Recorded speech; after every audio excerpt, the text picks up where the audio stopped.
गांधी जी ने भी कहा था कि देश की आत्मा गांव में बसती है और गांव का मतलब ही है किसान और मजदूर। और इस वक्त महोदय जो हमारा प्लान हो रहा है, मजदूरों का जो प्लान है, उस प्लान की बड़ी वजह यह है कि अब तक एग्रीकल्चर को जो दर्जा मिलना चाहिए था वो दर्जा नहीं मिल सका है।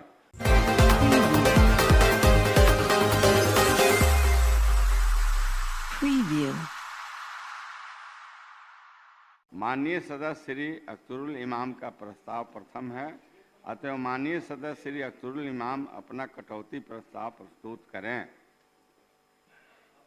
माननीय अध्यक्ष महोदय, मैं मांग करता हूं कि प्रस्ताव करता हूं कि इस शीर्ष की मांग 10 रुपए से घटाई जाए।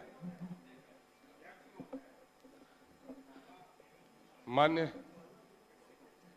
नहीं, देखिए वो जो जांच पड़ताल उसको किया गया उसके मुताबिक वो अख्तरुल इमाम साहब का ही प्रस्ताव प्रथम है, इसलिए मैं उनको पुकारा हूं।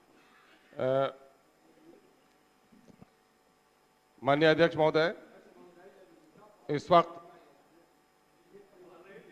नहीं, परिवर्तन नहीं किया गया है, अख्तरुल इमाम का ही प्रथम है।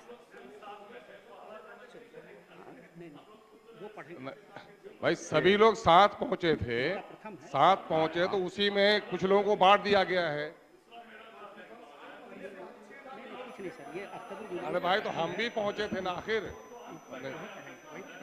नहीं तो आप अपना माननीय नेता महोदय आप स्थान ग्रहण करें। मैंने पुकार दिया उनको, वही प्रथम है, वो पढ़ रहे हैं, उनको पढ़ने दिया। आदेश का पालन करते हुए मैं अपनी ओर से ये मांग करना चाहता हूं कि महोदय पढ़ेंगे ना महोदय, चूंकि तृतीय अनुपूरक बजट में जो मांग की गई है, मैं उससे मांग पर आपत्ति इसलिए कर रहा हूं कि मौजूदा वक्त यह सरकार किसानों के तई जितनी जिम्मेदारी निभानी चाहिए उस जिम्मेदारी में कहीं ना कहीं विफल है। किसानों की हालत अच्छी नहीं है। यूरिया की कीमतों में इजाफा होने के नतीजे में लोगों को काफ़ी नुकसान उठाना पड़ रहा है। विशेषकर महोदय, मैं सीमांचल क्षेत्र के किसानों की जो लोग सैलाब से प्रभावित हो रहे हैं उनके मुद्दों की तरफ भी आपका ध्यान आकृष्ट कराना चाहता हूं कि वहां सैलाब की वजह से धान की फसल भी बहुत पूरी तरह बर्बाद होती है और रेत जमा हो जाने के नतीजे में रबी फसल भी प्रभावित होती है।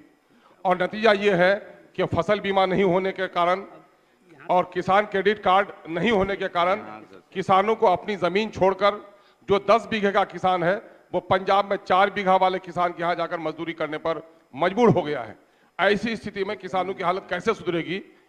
गांधी जी ने भी कहा था कि देश की आत्मा गांव में बसती है और गांव का मतलब ही है किसान और मजदूर। और इस वक्त महोदय जो हमारा प्लान हो रहा है, मजदूरों का जो प्लान है, उस प्लान की बड़ी वजह यह है कि अब तक एग्रीकल्चर को जो दर्जा मिलना चाहिए था वो दर्जा नहीं मिल सका है। उस इलाके में केले की भी खेती होती है, अनानास की खेती होती है, कोई फूड प्रोसेसिंग का यूनिट उधर कायम नहीं किया गया। और मैं सरकार का ध्यान आपके माध्यम से आकृष्ट कराना चाहूँगा कि वहाँ फसलों का जो नुकसान हो रहा है और ज़मीन का जो नुकसान हो रहा है, इस वक्त सरकार संवेदनशील है।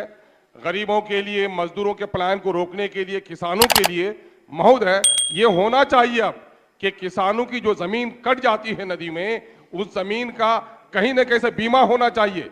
वो ज़मीन कट जाती है तो उसकी बीमा राशि उसको मिले।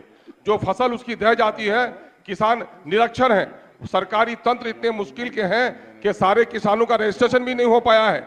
एक अभियान चलाकर सारे किसानों का रजिस्ट्रेशन भी कराया जाए। माननीय सदस्य सर एक मिनट सर, सारे मिनट ही सर आपका हक बनता है। यकीनन सर, आपका उदार है सर, आपकी कर्म फरमाई। मैं निवेदन ये कर रहा हूं सर कि कम से कम वो क्षेत्र जो प्रभावित है सर, वहां के किसानों का फसल और उसकी भूमि के बीमा की बंदोबस्त की जाए। अगर जमीन कट जाती है, फसल बर्बाद हो जाती है तो बगैर रजिस्ट्रेशन के वहां किसानों को उनके फसल और उनके जमीन की बीमा कराते हुए उनको सही समय और सुसमय और सही कीमत पर खाद उपलब्ध कराने की तवज्जो दी जाए। बहुत बहुत शुक्रिया।